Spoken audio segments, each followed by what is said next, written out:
Good afternoon. Well, heading off out on a walk that I've done before. In fact, I did the route we're going to do today, I did yesterday, and I enjoyed it so much I thought I'll have to come back and put it on camera because it was such good fun.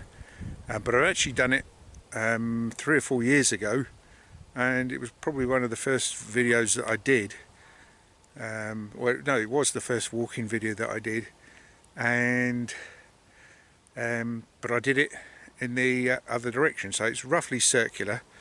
So I've started from home. I've done the first half a mile to get up into the to the wooded area called Los Llanos, the plains, and then we'll be heading up to the Juenes Valley, skirt along that, and then do a little bit of crossing the woods. There's no particular path, and then we'll be going down the Barranco Malacabi, which I've already done, as I say, one video coming all the way up it, and another two potted around looking at the caves and well, whatever else there was there. So but it's different coming down. It's strange how you do a route that changes.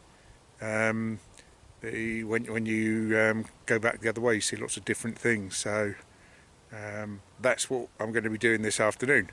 We'll see how much of this gets published in the end. I've got so many clips, but I never seem to get around to publishing them. Anyway, I'm just going to, before I go, I'm just going to show you what's on the horizon at the moment. The far background, you can see the horse's peak, Pico de Caballo, which is around about 11,000 foot, something like that. I don't know what it'll come out. Yeah, it's just coming into focus now. And then in front of it, on the left, this big massif is the Sierra de Juenes mountain, which we've looked at a couple of times. And then panning around to the left, you can see this snowy part here. Well, this is kind of like higher up on the Monachil Valley, where we've actually been in the canyon. This is Cerrejón, which is about 1,500 meters. So that's higher than Ben Nevis when you think about it. And then to the left of that, we've got the Cerro, the hill of the sanatorium. This was a building that dominates the lower Monachil Valley, which was used for a sanatorium for people suffering with tuberculosis about 100 years ago. Anyway, so this is the first stretch of the walk, is across this open ground leading up into the woods, and then we'll come up along the valley. I'm not going to head into the woods now. I'm going to skirt along the unwooded part. There's lots of building rubble here, which makes me wonder whether there was at one time houses. We're practically inside the limits of the Sierra Nevada National Park, to which there will be restrictions on building, but maybe this was some building work that didn't have permission. I don't know. There is lots of building rubble. It could just been tipping that took place. Anyway, I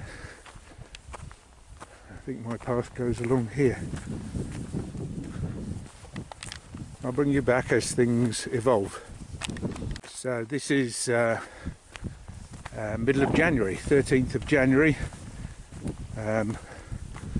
a few days after the storm Garrote, was it called, passed through the northern part of Spain. We were unaffected right down on the south, and the temperatures have risen just a little bit. It's probably around about 10 degrees, could be maybe 8 or 10,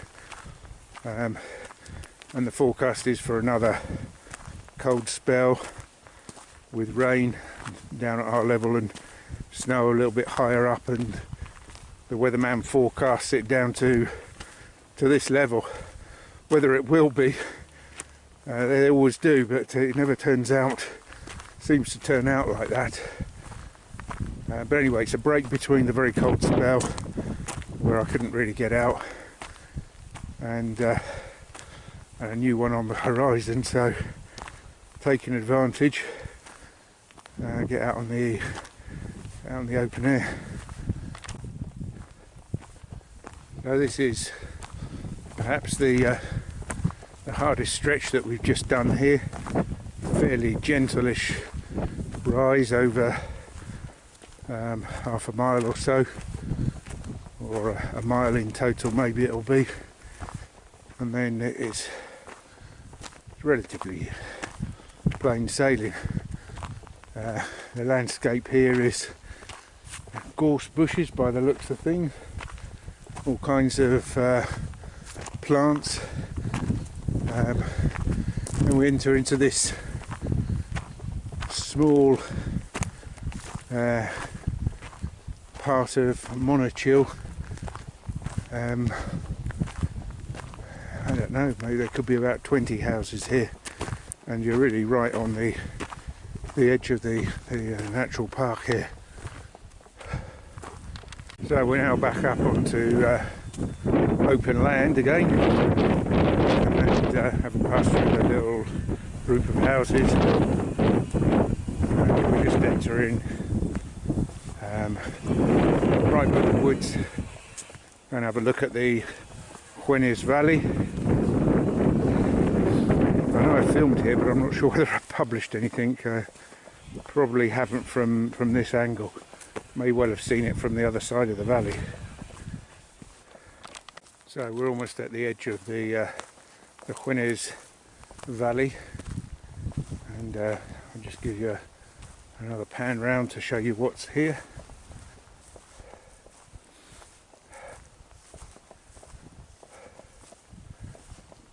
So here you start to get the rock exposed on the ground, and then there's a small little cliff edge. You've probably seen this, but I can't remember.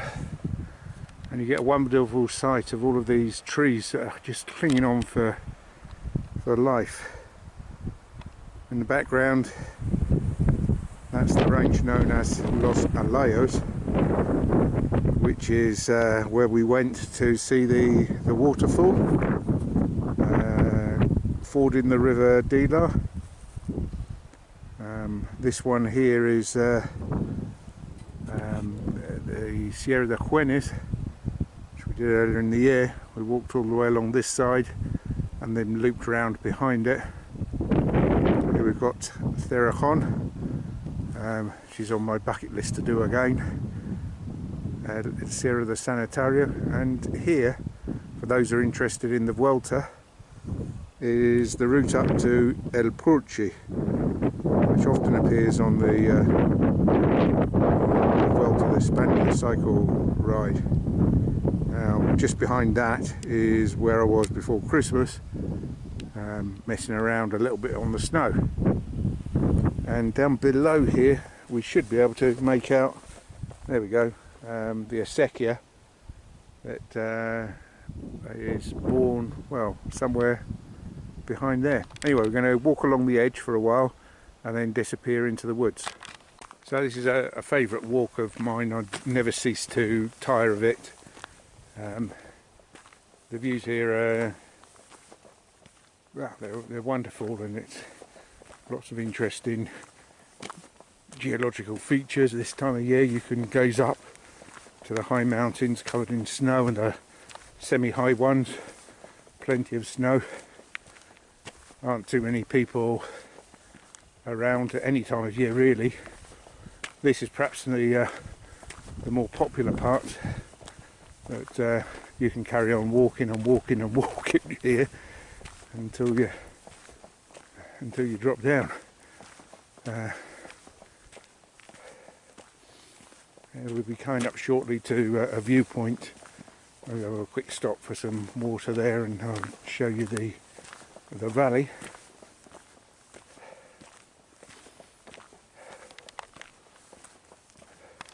So we're just coming up to the Fraile viewpoint, Mirador del Fraile.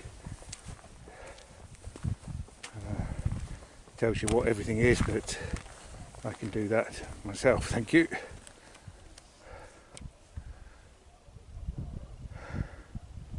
So there's an abandoned farmhouse here in the centre, and I know I filmed myself doing a report video here, but I know I haven't published it. The real struggle to get these things done. I love doing the walking and the filming, but the whole process of putting it together and getting it on YouTube is, it fills me with dread some of the time. This is the back end of the village of Monachil, and high up there, where we're just focusing in now, is the walk I did in the middle of summer to see the sunset. Obviously where we ended up at the hill fort is now out of view, so you can't really see that, but that's part of the route that I took.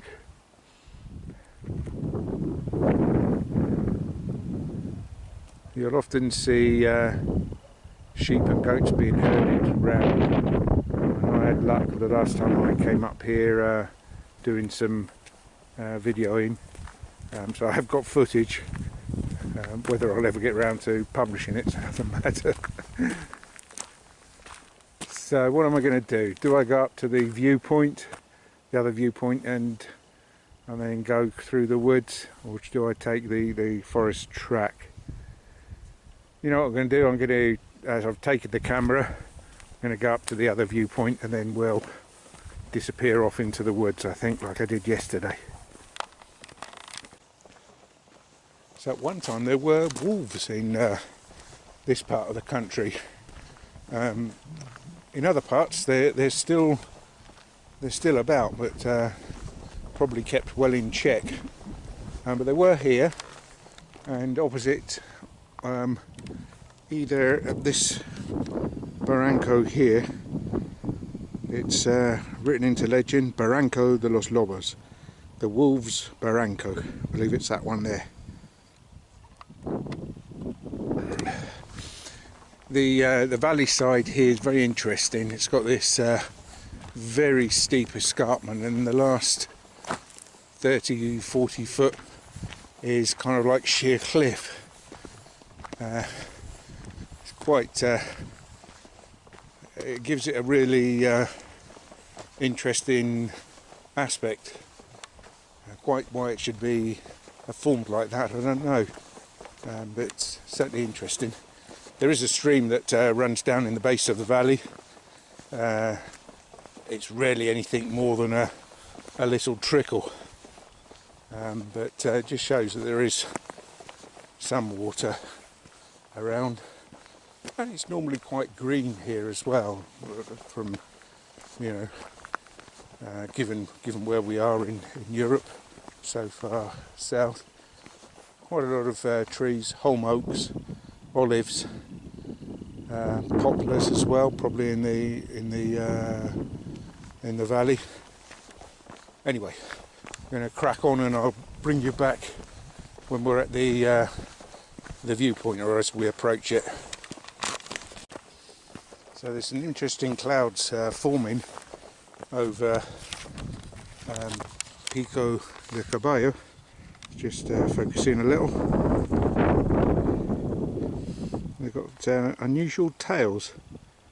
Not quite sure what's going on there.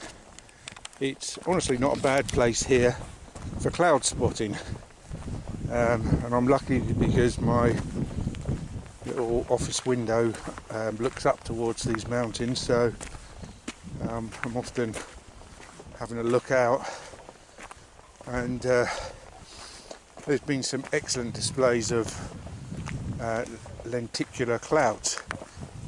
Flying saucers is another way to describe them, and sometimes they are like that, and when they occur first thing in the morning, you'll often get a tint of red behind them, and last thing at night, well, they can just turn into a mass of red. If I can find a couple of images to put in over my babbling, then I will do.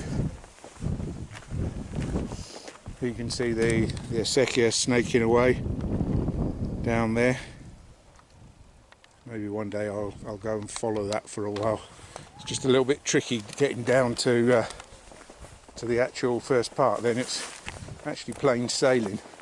Obviously there's not a great deal of room for error, but it's wider than it looks from up here. And when you look at this particular path, well, I'm right on the precipice, shall we say. Yeah, very definitely. Great big fissure in the rocks there. Eventually that will head off down the valley, I'm sure.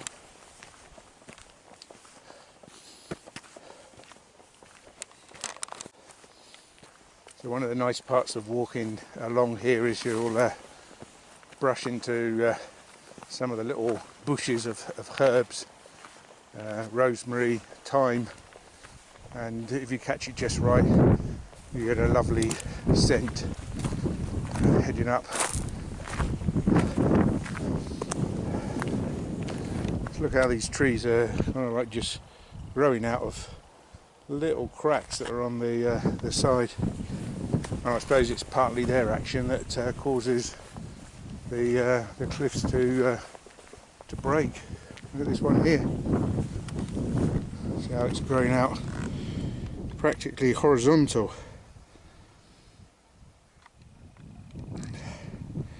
It's not dead, it's just it loses all its foliage this time of year, as would be normal, I suppose. So we're on the final stretch up to the second viewpoint. Let's look at the how this cliff is formed. Lots of different colours there, reds and browns and greys. The viewpoint there, and then down in the valley we've got La Casa de la Pedrera, an abandoned farmhouse. Well, I say it's abandoned. Yesterday I could see people. I think their cars are here, so perhaps they're starting to farm the land. Perhaps they're going to start converting it back into a useful building. I hope they do. That would be a great farmstead for someone, or maybe several different homes. It's very much out of the way though, so you have to want to live there. It's not got a great deal of amenities nearby. I suppose there are neighbours, that's for sure, but it's probably a good half an hour down the track slowly before you enter into the villages.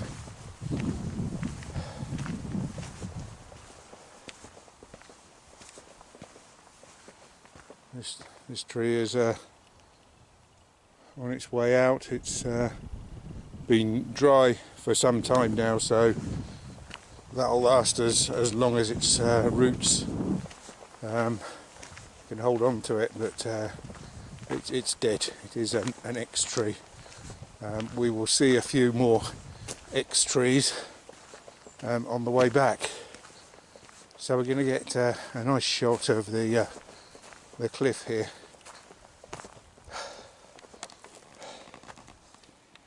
Isn't that fantastic? I love coming up here just to get this view. It really makes it all worthwhile. Anyway, I'll take you back when we get to the viewpoint. So this one's called the Juenes Valley viewpoint, Mirador Barranco de Juenes. Now, the clouds that I pointed out earlier have descended. Just make out the peak,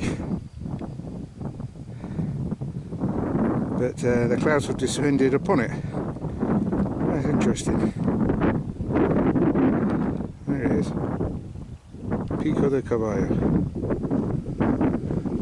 I was musing in my mind that essentially at 11,000 foot, we're a third of the way up Everest there. I really thought of it like that. There we got in the background the top end of Cenes de la Vega, the cliffs you can see as I've pointed out a few times before. That is the Roman gold mine. It's about time I headed off back down that way. I found some the Spanish equivalent of the OS maps has got an old map overlay, and from that I've found some likely points where the canal that was built to provide water for that mine you can see where it was originally routed, just here and there, and I think there will be some remains, so at some point when I get a little bit of time I'm going to be heading over that way. And that's good news, the sun has just come out and I just need to keep it on my left, because we're now going to do a little bit of trekking over the wooded ground. There's no path here. It'll only be the one that I trod yesterday if there's any footprints left for me to see them. Essentially I keep the sun on my left hand side, head down for about maybe a mile, and then we'll cross over the track that I could have taken at the start, but I felt it was my duty to go to the second viewpoint. Anyway, I'll bring you back as it gets a little bit more interesting. So we're at the top end of the woods here. As I get further down, you'll see that they've been doing forestry work. So an awful lot of the, I'm assuming they're low-lying branches, which look almost dead, although the tree isn't, have been lopped. Some of them are just hanging loose on the ground, others are stacked up against the trees from where they were taken. So one of my tasks in summer is to come up with a few plastic bags, and I'll pick all the twiglets that are just lying loose on the ground, and right now they're becoming useful for lighting the fire, just getting it going. I get my logs from a big yard that sells them further down the valley. But it's interesting to see it all being done, and we'll see more of this as we head down the Barranco Malacabi. So it's easy to lose your orientation. I just realised I was heading back the way I'd come, but within the woods. Actually, I wanted to be heading in a slightly different direction. Not that it really matters too much, because just heading in this broad direction will take me down onto to the track that crosses over roughly east to west. It's easy to lose your orientation. I'm glad the sun's came out, because that makes it a little bit easier to do the track. I have come with a compass as well, just in case. It's always there in the little bag, so I could have taken a bearing and just gone on that, but as the sun's out, but it may not be out for too much longer, I thought, well, let's do that. So it's quite a uneven surface. There's lots of mounds, dips, rocky outcrops, low hanging branches and what have you, so you do need to keep your wits about you. But other than that, it's fairly plain sailing. So we're heading off down into this area that I was just mentioning, where the foresters have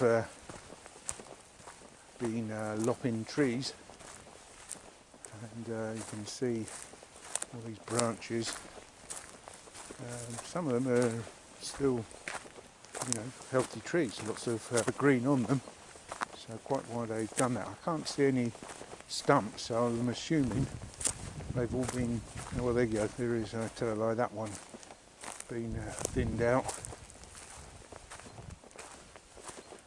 Yeah, they have been felling trees by the looks of things. It's probably a good idea.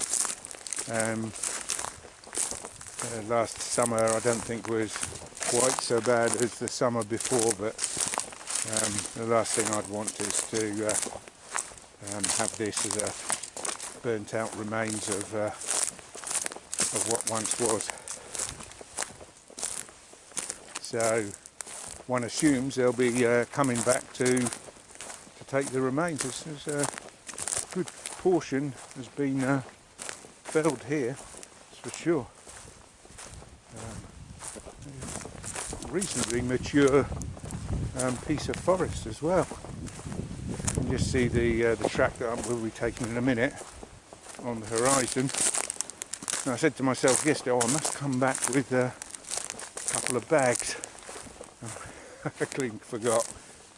Anyway, I don't have to come all the way up here to find more kindling should I need it, but I think I'm going to be alright for the rest of this winter. Some of the trees have definitely been lopped. Look at this. This is quite clear, really. So it's just been taken. Look at the sap coming out of that as well. Yeah.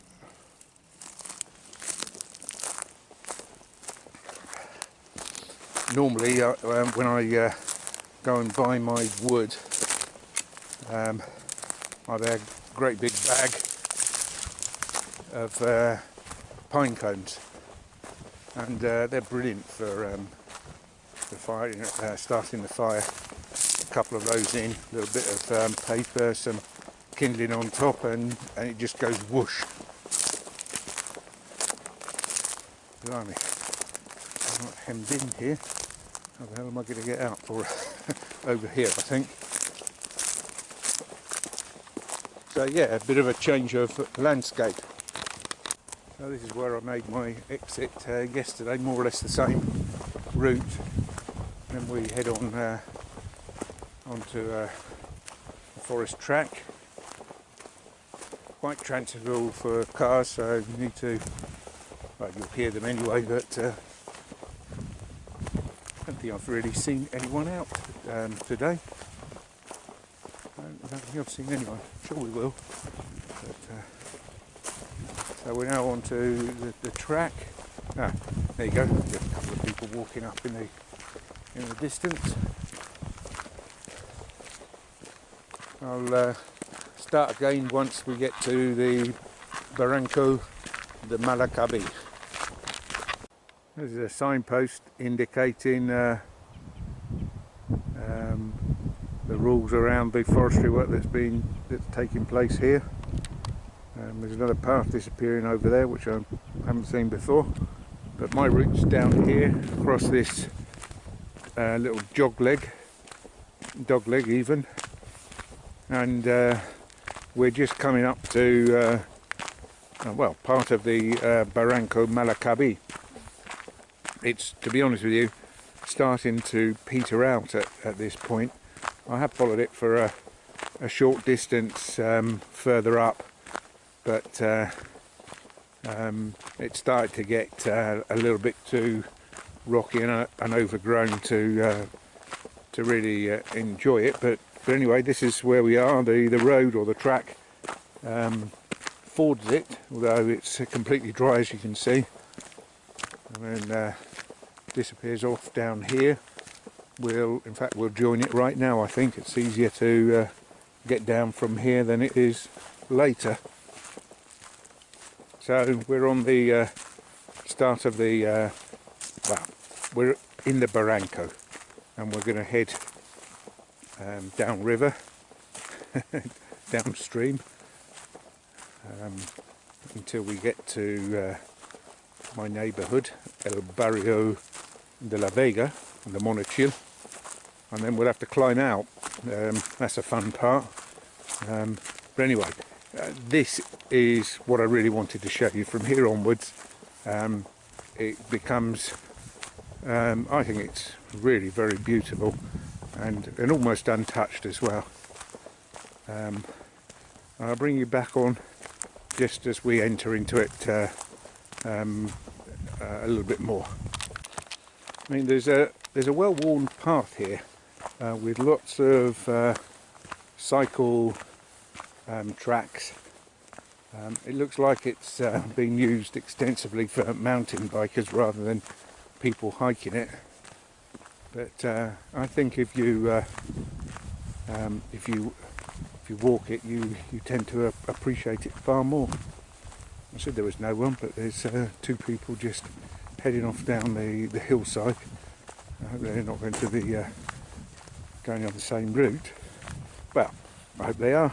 I hope everyone enjoys it.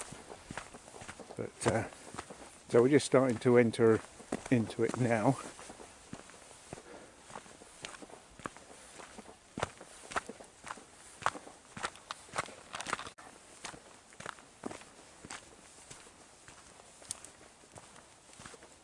The signs of forestry are quite clear here. That said, this tree here looks like it was uprooted. Some of the heavy winds that we've had over the last couple of years. Say, I walked this way about 4 years ago, and in this particular part I haven't come back since when? Oh, quite a while. November last year, I think, roughly. And there's a number of trees that have come down. Some of them are blocking the way, as we'll see. In particular, this end of the deep barranco is chocker full of them. So in this case, the trees have just essentially been dumped. But I can remember climbing out of this particular part, but you can't really get through there now because it's just full of branches that they haven't arrived, they've been thrown in there. They haven't just fallen in, they've been thrown, which is a shame. So anyway, we're going to take this little deviation that's well trodden by push bikes by the looks of things more than anything else.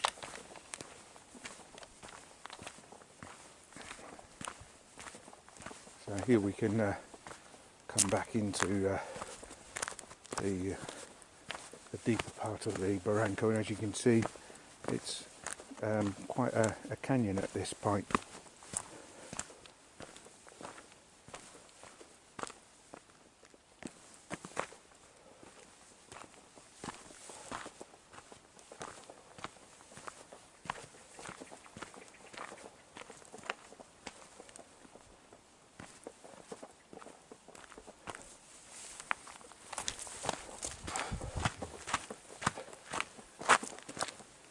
Quite what this would be like if there was a raging torrent.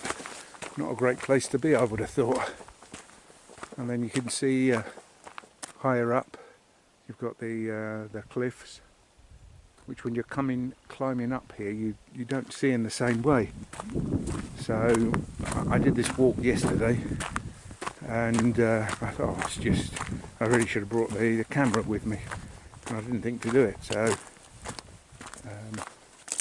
So here I am again, a day later. But I'm really enjoying it. It's a relatively simple walk to do. One or two places where you need to be steady on your feet, but normally if there's something that's a little bit too steep, you can find a way round it. So it's not something that's any way, shape or form dangerous to do.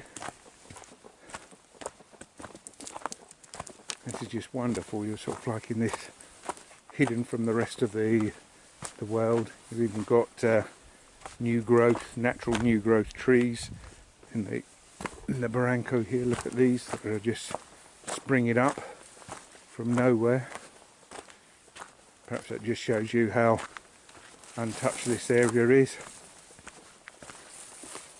And here on the left, higher up, we can see more of the cliff faces at the back of the trees. I don't know if you can see that particularly well, but it's all there.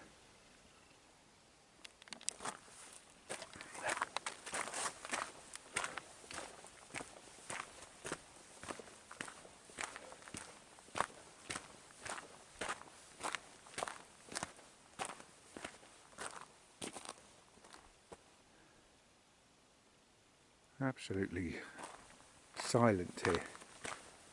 Can't hear a thing.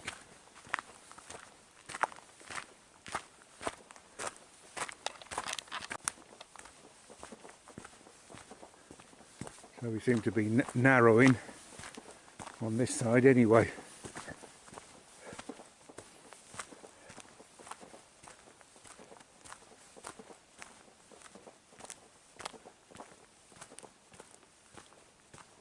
The top end on the right hand or perhaps eastern side is bathed in sun. Down here the temperature's clearly dropped.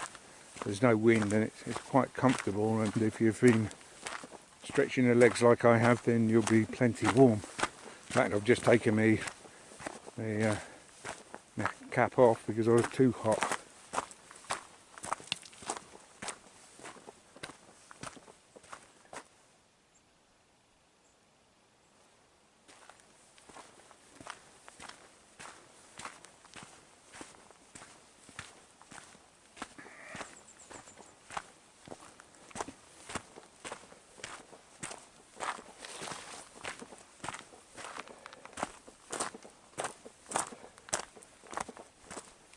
So I think we're coming up to a stretch of the mini canyon, the barranco, which is blocked by fallen trees.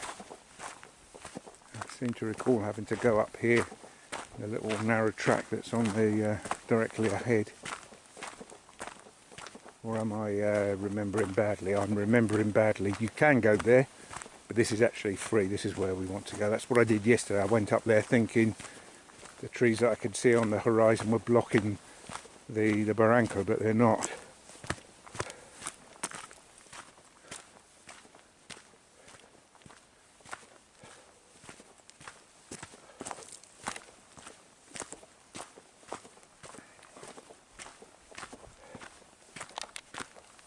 So it's straightening out a little bit.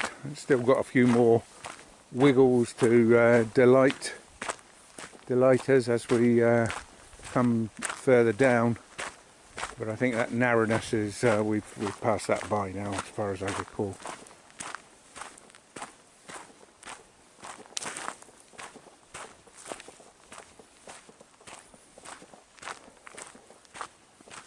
Could almost be a lost railway walk. I can't find any fence posts, straining posts, signals, and there's no tunnel, I'm afraid, but we can live in hope. Maybe this was a planned route.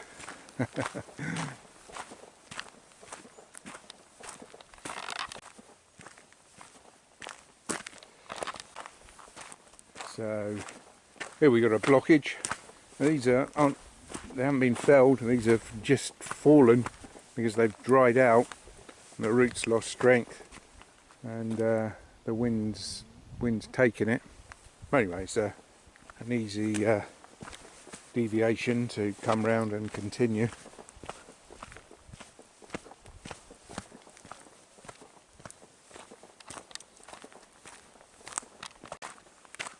So in the middle distance there's a rocky outform that I spotted yesterday, and I thought, oh, that's a Buddha.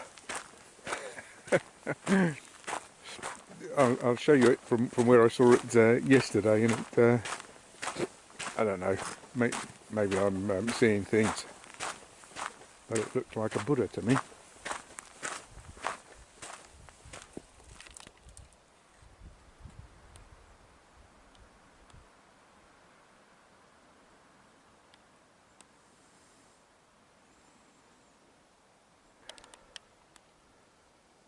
Yeah, maybe not, but the closer you get up to something, the more detail you see, the less it looks like what you thought it did. What would there be a Buddha here for anyway?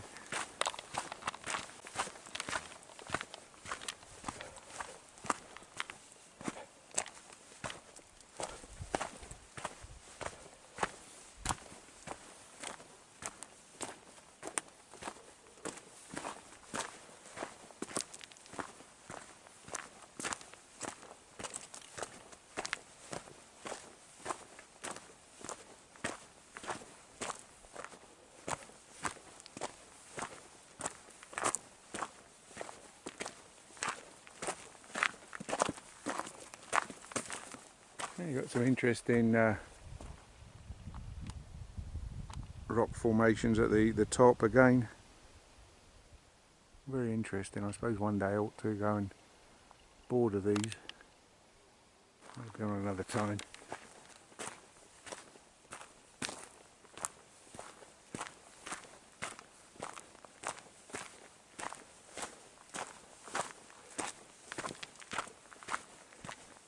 There's still a fair bit to go before I've got to head up the hillside. I suppose in another half a mile we'll see the first of the houses at the top end of my neighbourhood, and there's a few more wiggles, and then there is a newly created path to guide me up the hillside, which is incredibly steep, and I'm not looking forward to it.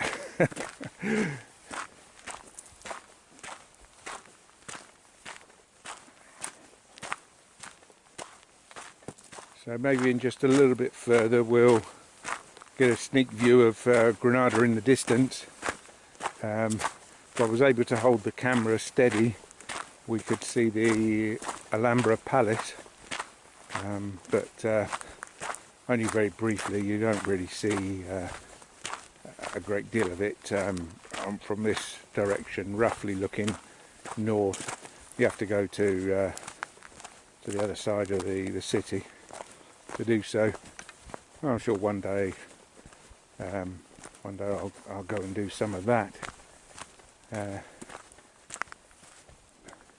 a very crowded area, so it's not so easy to film and do commentary. Filming would be okay, but the commentary would have to do afterwards or something. So look at all of these trees. That's 3 in a row that have just gone. They're just gone. Unfortunately, blocking the traditional path. So we go up on this little deviation for a while, so I can get down on the other side. Might have been better to go on the other side of the valley. But anyway, I'm going to be doing any of that. Just going to climb up here. And you can see lots of cycle tyres marking the way, so lots of people have come down here.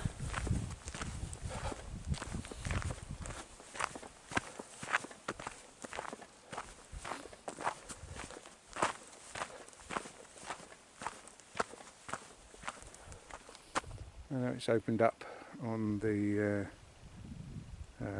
what would be the eastern side. So rounding this particular headland that we can see in front of us, and then the first group of houses will appear.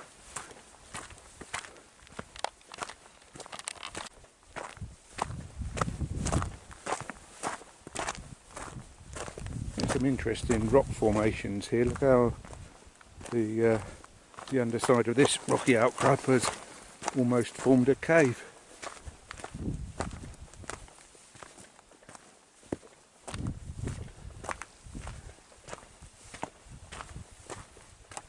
It's narrowing again. But I think it's only very briefly.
So we're now heading back into civilization almost. Some impressive cliffs up in front of me here as I make my way down. Seems to be narrower again.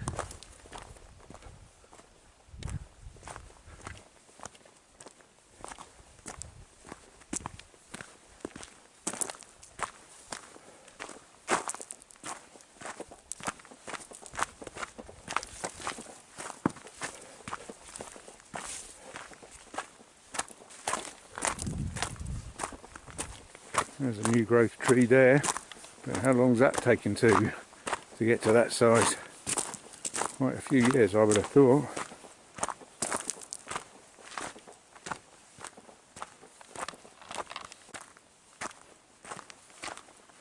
So one or two curves more, and we'll be heading back up the hillside and back off home. See what this sign says here. It says Purche Natural, natural park, so it's got some degree of protection, but that's got less protection than the national park, the Sierra Nevada National Park would have. Quite what it means, not entirely sure, but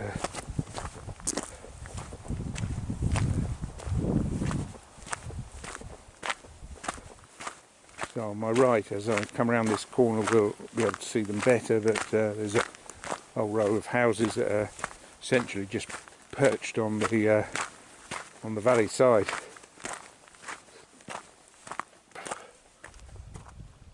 And the rock looks fairly solid, but there you go, who knows.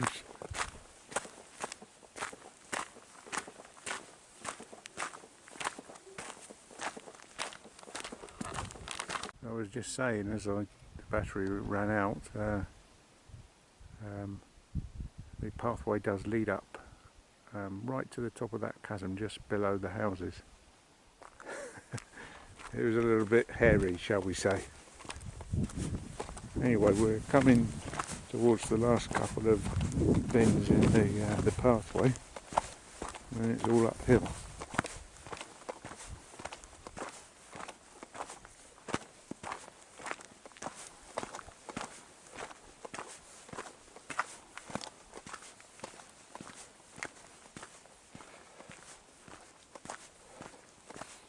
So I'm in two minds as to what to do next. I've got this itch to go and see the canal that supplied the gold mine, and I'm going to have to scratch that itch fairly soon. I just need the right kind of climate and weather in order to do it. There's so many routes, so I'm going to see if I can find a place to perch my elbow, see if I can focus in reasonably well on the Alhambra Palace, which I can see with my eye more or less. Yeah, this looks a reasonable place to have a go.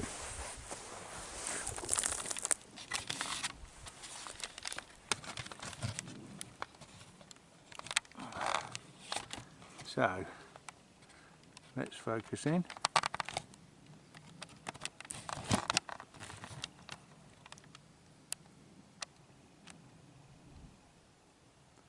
So the big yellowy brown building is a hotel, early 20th century, but behind it you'll see the towers. That's the Alhambra Palace. I can go just a little bit more. Oh yeah, it's doing reasonably well for, that's the maximum balance that I've got. Hotel Palace was built by the Duke of Gaetano, San Pedro de la Gaetano, I think his proper name was, responsible for many industrial works. The earlier 20th century was the man behind the mountain tramway and some of the sugar factories as well. And of course that hotel was his. I think he did another one high up in the mountains as well.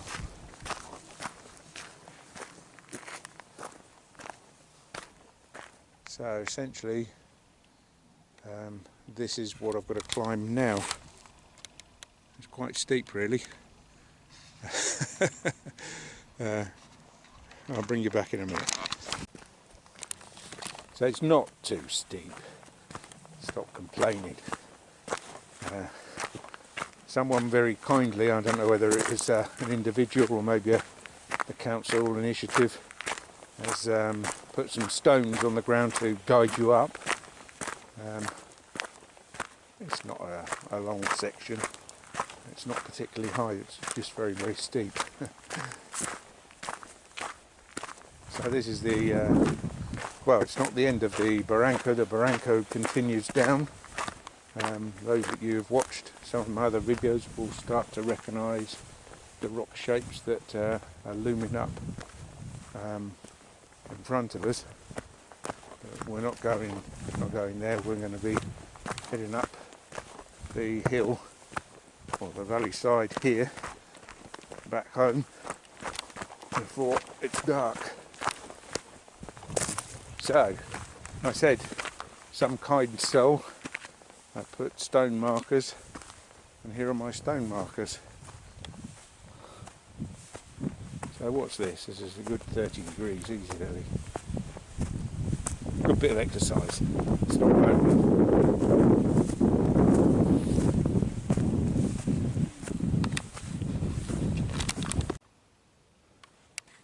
There you go, last view of the barranco in the city of Granada at the back. I've still got all of this to do. So I'm virtually at the top now. The sun's dropped, the temperatures have gone with it, and the breeze has started to come up. So I'm going to say my goodbyes from here, I think. This is the horizontal path that continues that I was just telling you about. Well, so that's it for another walk along the Monachil. Hope you've enjoyed it. It's a great one. I'm sure I'm going to be doing this one again, probably not with video camera, but I hope you enjoyed it, and I'll see you again on another one. Cheerio.